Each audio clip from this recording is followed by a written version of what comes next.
For centuries, whispers of an ancient prophecy have echoed through hidden manuscripts, forbidden scrolls, and documents sealed away from the public eye. A prophecy so unsettling, so precise, that many believed it was intentionally buried to keep the world from asking dangerous questions. But now, signs once recorded only in the oldest texts are reappearing, in our skies, in global events, and in places where history and mystery collide. This isn't just a story from the past. This is a prophecy resurfacing and unfolding in real time. The origin of the suppressed prophecy, it all begins in a place most people have never even heard of. A small cluster of early Near Eastern texts that circulated long before any organized religion decided what should, or should not, be preserved. According to these ancient fragments, there was a prophecy so unsettling, so disruptive to the balance of power, that scribes, priests, and even royal archivists attempted to bury it under layers of silence. The earliest trace appears in Proto-Hebraic and Aramean commentaries, where a mysterious vision of the torn sky is mentioned only in passing, as if the authors were reluctant to write more. Curiously, the text breaks off exactly where the details should begin. Was it lost or removed? Later scholars noticed knife marks on the edges of certain manuscripts, signs of deliberate extraction. Someone didn't want that prophecy circulating. Who was behind the suppression? Several groups had motives. Some priestly orders feared the prophecy because it described a divine intervention that bypassed institutional authority. If a message came from above directly to people, without the need for temples, sacrifices, or appointed interpreters, their power would evaporate overnight. Others believed the prophecy threatened political stability. It suggested a cosmic upheaval that rulers interpreted not as a metaphor, but as a challenge to their dominion, an omen that their thrones were temporary, fragile, and accountable. And then there were the mystics. They didn't try to bury the prophecy out of fear, but out of protection. According to them, the message wasn't meant for everyone. It was too potent, too overwhelming, capable of sparking movements that authorities wouldn't be able to contain. They whispered that only those awake enough should hear it, those prepared to witness the heavens opening and understand what it meant. Why was it considered too dangerous for the public? Because it flipped the ancient worldview upside down. It didn't speak of destruction, but of revelation, of a moment when hidden things would be exposed and no gatekeeper could stop it. It empowered ordinary people with the idea that divine truth wasn't restricted to the elite. The prophecy promised that signs in the sky would return, that the forgotten message would surface again, and that the world would have no choice but to reckon with it. And here's the strange part. Scattered across cultures, Hebrew, Aramean, early Christian, even pre-Islamic, there are hints that this prophecy was never fully destroyed. Pieces survived like embers beneath the ashes. Some say the fragments are reappearing now, in research, in translations, even in modern sky phenomena that look eerily similar to the tear in the firmament described long ago. So the question becomes, are we uncovering the prophecy again? Or has it been waiting for this exact moment to resurface? The key sign that marks its return: there is a moment in ancient writings, scattered across tablets, scrolls, and half-forgotten oral traditions, where a single sign is described with unsettling clarity. It's not a vague omen, not a poetic metaphor. It is a visual event, a real phenomenon in the sky, so striking that generations believed it would only appear when something extraordinary was about to return. Some texts call it the split flame in the heavens. Others describe it as a pillar of fire rising where no fire should be, or even a wound of light. Whatever the name, the image is the same. A vertical beam of luminous energy piercing the sky, as if the boundary between the world of men and the world of the divine had briefly torn open. Ancient scribes insisted it wasn't symbolic. They recorded it as something literally witnessed. And here's the part that makes modern researchers pause. Today we have a phenomenon that looks eerily similar. Light pillars. Modern science explains them as atmospheric reflections of artificial or natural light by ice crystals suspended high in the air. They rise like glowing towers, straight and rigid, almost supernatural in symmetry. People stumble upon them at night and freeze, not because they understand the physics, but because something ancient in the human mind recognizes the shape. A column, a tear, a vertical flame in the heavens. Ancient prophets would have said, "It's the sign. It has returned." Now imagine this. It's winter, the air sharp and silent. You step outside and notice a thin, radiant pillar hovering above the horizon. White, gold, or even blood red. Your heart races before your mind can explain it. For a split second, you understand exactly why entire civilizations trembled when they saw it. The old texts warned that when this sign appears again, it doesn't arrive alone. It is a herald, an announcement that the veil grows thin, and that events long believed dormant are beginning to move again. Are they just coincidences? Natural events misunderstood? Or are we witnessing the same celestial spectacle that ancient eyes recorded thousands of years ago? Look up tonight. Who knows? Maybe the sign is already waiting. The ancient warning connected to the prophecy. There's a moment in many ancient texts where the tone suddenly changes, where the writer drops the poetic metaphors, stops describing stars, angels, or heavenly signs, and speaks with unsettling clarity. It's the part scholars call the ancient warning, and according to old scribes, it was tied directly to a prophetic sign that humanity was never meant to ignore. They wrote that if the sign appeared in the sky, an unusual light, a tear in the heavens, or a sudden alignment of celestial forces, it was not just a spectacle. It was a summons, a checkpoint in history, a pulse from something beyond. And if humanity shrugged it off, they believed the consequences would echo far beyond a single generation. Some texts describe the warning almost like a cosmic law. When the firmament shudders and the watchers take notice, the earth must also awaken. Others claim that ignoring the sign would cause a kind of spiritual erosion. People would lose clarity, empathy, and direction without even realizing it, as if the world would dim from the inside out. One scribe wrote that civilizations would start to crumble not through war or famine, but through forgetfulness, forgetting who they were, forgetting ancient wisdom, forgetting the purpose written into the bones of creation. And here's the shocking part. Several traditions say that if the sign was dismissed or mocked, the next stage wouldn't be punishment, but withdrawal. The guardians, messengers, or watching ones would simply turn away. No more warnings. No more guidance. Humanity would be left to its own devices, its own illusions, its own chaos. A cosmic silence that might last centuries. Imagine reading that today. Imagine looking up and wondering, would we even notice a sign anymore? Or would it get buried under trending topics, digital noise, and instant disbelief? The ancients insisted on one thing above all. The sign wasn't meant to scare, it was meant to wake, to shake a civilization out of autopilot, to remind humanity that history moves in cycles, and some cycles come with a knock at the door. So now the question becomes interactive.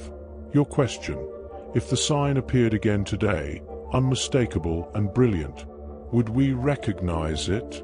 Or would we repeat the mistake they warned about? The power struggle behind the suppression throughout history. Every prophecy that threatened the balance of power was treated like a spark near dry gunpowder, dangerous, unpredictable, and capable of igniting the masses. And the prophecy at the center of this mystery was no different. It wasn't merely ignored, it was systematically suppressed, buried under layers of doctrine, fear, and political strategy. But why? And by whom? Some ancient religious leaders feared that the prophecy would shift spiritual authority away from institutions and back into the hands of ordinary people. If the sign truly pointed to a cosmic return or divine intervention, then temples, priests, and councils would lose the monopoly on truth. Their response? Seal scrolls, rewrite interpretations, and label certain teachings as heresy. Easy to control a flock that stays in the dark. Then came the kingdoms, vast empires that understood perfectly well that prophecy could destabilize an entire population. A frightened crowd is unpredictable, but a hopeful crowd is even worse. Hope inspires revolt, rebellion, and questions. Several rulers reportedly banned public readings of the texts, ordered scribes to hide records, and even rewrote astronomical reports so nobody could connect celestial events to the ancient warning. And, of course, the empires. They were masters of erasure. When a prophecy foretold the collapse of a ruling power or the return of an ancient judge, emperors acted swiftly. Libraries, mysteriously, burned. Scholars vanished into exile. Prophetic symbols were replaced with sanitized, harmless versions that preserved stability while erasing danger. But here's the most unsettling part. The suppression didn't happen just once. It happened repeatedly, across cultures that never met, in eras separated by centuries. As if every civilization instinctively recognized that this message, if revealed, could awaken something humanity wasn't supposed to remember. And now, modern events have begun to mirror the forgotten signs. People are asking questions again. Texts once locked away are resurfacing. The same power structures that tried to silence the prophecy are losing their grip, slowly, quietly, and maybe inevitably. So ask yourself, if so many leaders tried so hard to erase this message, what were they so afraid you would discover? The phenomenon that appeared again in our time, they say ancient prophecies fade, but their shadows don't. And every now and then, something happens in the sky that feels like a reminder, almost as if the past is tapping humanity on the shoulder, asking, "Are you paying attention this time?" In recent years, witnesses around the world have reported moments that sound eerily similar to the old descriptions. A sudden beam of light splitting the clouds like a blade, a vertical column of brightness appearing with no lightning, no storm, no warning, and massive cloud formations warping into shapes that look impossibly sculpted. Some describe it as a sky split open, others as a scar of light, and a few even said it felt directed, as if the phenomenon wasn't random at all. One of the most striking modern parallels was a towering shaft of light that appeared during a perfectly clear night. No storms, no atmospheric disturbances. Cameras captured it as a glowing pillar rising straight from the horizon into the upper layers of the sky, almost identical to descriptions found in ancient manuscripts. People online argued, of course, optical illusion, refraction, city lights. But those who saw it with their own eyes claimed it was different, unervingly precise, impossibly vertical and silent. And silence, they said, made it feel even more supernatural. Then came reports of split sky cloud formations, long, clean openings stretching from one side of the heavens to the other, as if some enormous blade had sliced through the atmosphere. Meteorologists called them rare but natural. But for those who study the old warnings, the resemblance was almost too perfect to ignore. And suddenly the question returns, the same one whispered centuries ago. Is this the sign we were told would return? Maybe it was a coincidence. Maybe it was just physics. Or maybe, just maybe, we're seeing an echo of something humanity was never meant to forget. After all, the ancients insisted the sign would appear again, but they never said we'd be ready for it. Eyewitness records from antiquity, some of the most unsettling clues about the hidden prophecy, don't come from legends or second-hand myths. They come from the words of people who claim to see something with their own eyes. In dusty scrolls, fragmented Dead Sea manuscripts, and early Aramaic and Hebrew chronicles, you can still find testimonies that feel like whispered confessions from another world. These weren't poets or dramatists. Many were scribes, shepherds, exiles, or temple watchers who had no reason to embellish what they recorded. Yet they all described something eerily similar. One Aramaic fragment speaks of a tear of fire across the night sky, written so casually that the scribe must have been trying to stay calm while the world above him looked like it was splitting open. A Hebrew chronicle, now incomplete, mentions a brightness that made shadows vanish, and people standing outside their homes, speechless, convinced it was either divine judgment or a sign that a sealed warning had been activated. And in one of the lesser-known Dead Sea texts, a witness writes that the elders commanded silence, as if the event itself wasn't half as terrifying as the realization that it wasn't meant to be spoken of again. What makes these accounts even more chilling is how they disagree on the interpretation, but never on the phenomenon. Some believed the sign was a blessing, a moment when heaven briefly touched the world. Others described fear, animals panicking, air thickening, people crying without understanding why. Yet hidden between the lines is something even more intriguing. Hints that the event repeated itself, that the witnesses recognized it from stories told by their ancestors, and that it was part of a cycle everyone hoped would never return. Reading these testimonies today feels like opening a door you weren't meant to notice. The ancient writers didn't know they were sending warnings into the future, but you can almost sense the trembling in their words, like they expected someone centuries later to uncover what others tried so hard to bury. The mysterious gap in historical records. For anyone who studies ancient texts, there is something especially unnerving about a silence that shouldn't exist. A moment where the narrative should continue but suddenly collapses into nothing. And that is exactly what happens with the prophecy in question. For centuries, scribes copied manuscripts with meticulous care, preserving line after line, until, strangely, the prophecy's trail goes cold. Entire sections that once referenced a celestial warning simply vanish from later copies, as if someone had slipped a blade between the parchment and sliced out the uncomfortable parts.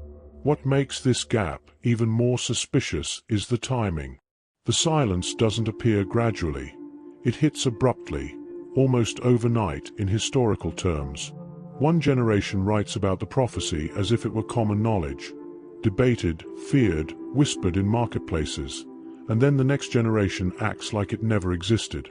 No explanation. No commentary. Not even a warning that a section was removed.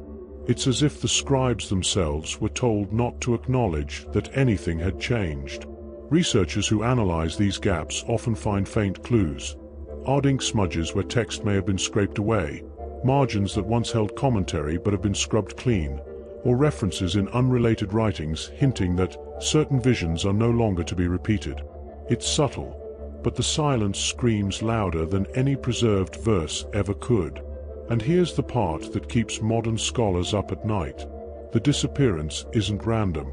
The prophecy stops appearing precisely at the point in history when powerful institutions, empires, councils, and religious authorities were desperately trying to control narratives. Too many signs in the sky, too many rebellions, too many people believing something was coming. A prophecy predicting cosmic upheaval or divine intervention would have been inconvenient, to say the least. So the question becomes, was the prophecy removed to protect the public, or to protect those in power? And more importantly, if it was deliberately erased, what exactly were they trying to prevent us from discovering? Go on. Imagine holding one of those manuscripts in your hands. Imagine turning the page and realizing something is missing, that a story was meant to continue, but someone centuries ago tried to make sure you would never read it. Doesn't that make the silence feel even louder? The return of the heavenly messenger motif. There's a moment in many ancient traditions when the sky is no longer just a backdrop. It becomes a doorway. And through that doorway steps a figure described not simply as an angel, but as a messenger, a being whose arrival was tied to a prophecy so disruptive that later scribes tried to downplay it, reinterpret it, or erase it altogether. Yet the motif refuses to die. It resurfaces again and again, across cultures, across languages, across centuries, like a memory humanity can't fully forget. In the earliest accounts, the heavenly messenger wasn't a gentle figure bathed in soft light. Ancient Aramaic and early Hebrew chronicles describe something far more overwhelming, a blazing form descending through what they interpreted as a tear in the sky. This messenger carried no weapons, yet every eyewitness wrote about the same impossible sensation, a soundless pressure, a presence that felt as though time itself had paused to make space for it. Some said the figure brought warnings. Others said it came to confirm the beginning of a cycle, predicted long before their generation was born. But here's where the story becomes truly intriguing. Every time the prophecy resurfaced, so did the messenger motif. Centuries later, during unexplained celestial events, a luminous cloud over the desert, a vertical beam of light over a mountainside, scribes insisted the silhouette of a figure appeared within the brightness. Their descriptions are startlingly consistent, even though the writers lived in different regions, in different eras, with no way to influence each other. How do you explain that? Coincidence? Collective imagination? Or the faint outline of something that repeatedly returned? Modern researchers who study comparative mythology notice a pattern that's almost too neat. Whenever the prophecy cycle restarted, traditions mention an intermediary from the heavens, not to dominate, but to signal, to announce, to make sure humanity couldn't say, "We weren't warned." And maybe, just maybe, that's why this motif is emerging again today, with modern eyewitnesses reporting strange sky phenomena, from radiant humanoid silhouettes during auroral storms to figures glimpsed in vertical light pillars. The ancient motif suddenly feels less like mythology and more like a recurring message. If the heavenly messenger truly returns when the prophecy stirs, then the real question becomes, are we witnessing the same sign that our ancestors feared or hoped for thousands of years ago? The geographical link: there's a strange pattern hidden in the map, a thread connecting places separated by thousands of years, yet bound by the same mysterious phenomenon. If you trace the ancient accounts and compare them with modern reports, the path leads through some of the most spiritually charged and geologically unstable regions on Earth. And it makes you wonder, were these locations chosen, or are they simply where the veil between worlds is thinnest? Start with Sinai, the desert where silence feels ancient and the air holds stories older than nations. Early scribes described flashes of light splitting the sky above its barren peaks, the same kind of vertical beams and shimmering horizons people claim to see today. The desert doesn't change, and maybe that's why the signs echo there so clearly. Then there's Jerusalem, a city that has witnessed more prophecy, conflict, and revelation than any place of its size should. Old chronicles speak of a tear in the sky over the eastern hills, a luminous opening seen by shepherds and temple watchmen. Fast forward to today, and you'll find countless recordings of strange glows hovering near the same ridge. Coincidence? Or repetition? Travel further along the Rift Valley, a colossal scar stretching from the Middle East down into Africa, a place where the earth literally pulls apart beneath your feet. Ancient Mesopotamian tablets mention a fire river descending from the heavens near this region, and modern atmospheric anomalies cluster around the same geologic fault lines. It's as though the Earth's wounds attract something from above. And of course, Mesopotamia, cradle of writing, law, and some of humanity's oldest mythic visions. Early Akkadian and Sumerian texts describe a shimmering divide in the sky, not metaphorically, but with eerie precision, as though documenting a real phenomenon. Today, satellite data and eyewitness accounts from nearby regions hint at similar vertical flashes and sudden sky distortions. When you line the dots on a map, it feels less like random geography and more like a corridor, a narrow band where these ancient and modern events keep resurfacing. So the question becomes, are these places witnessing the same sign, reappearing across ages? Or are we only now rediscovering a pattern humanity once knew and then forgot? Either way, the map isn't just terrain. It's a warning, a memory, and maybe even a prophecy written across the face of the earth. What the prophecy says happens next according to the ancient writings. The reappearance of the sign was never meant to be the conclusion. It was only the beginning. The old scribes warned that once the phenomenon returned, a chain of events would quietly start unfolding, almost unnoticed at first. They wrote of a shift in perception, a moment when humanity would be forced to confront what it had long ignored. And here's the unsettling part. They claimed people wouldn't recognize the transformation until it was already underway. Some manuscripts describe a veiling and unveiling, a period where hidden truths rise to the surface while long-accepted assumptions begin to crumble. It wasn't about catastrophe, at least not initially, but about a profound realignment. The prophecy suggests that power structures, political, spiritual, even cultural, would begin to feel pressure, as if something older, deeper, was pushing against them. Leaders would try to explain the events away, but the public would sense an undercurrent they couldn't quite define. Then comes the shock. The texts say that after the sign, a second phenomenon follows, something subtle yet impossible to ignore once noticed. A change in the skies, a shift in global patterns, or a symbolic event that mirrors the ancient description. It's described as a call to discernment, a moment when each person has to choose whether to ignore what's unfolding or acknowledge that something larger is at play. And here's where it gets interactive, because the prophecy literally addresses the reader, saying, "He who sees should not look away, for the next turning depends on the witnesses."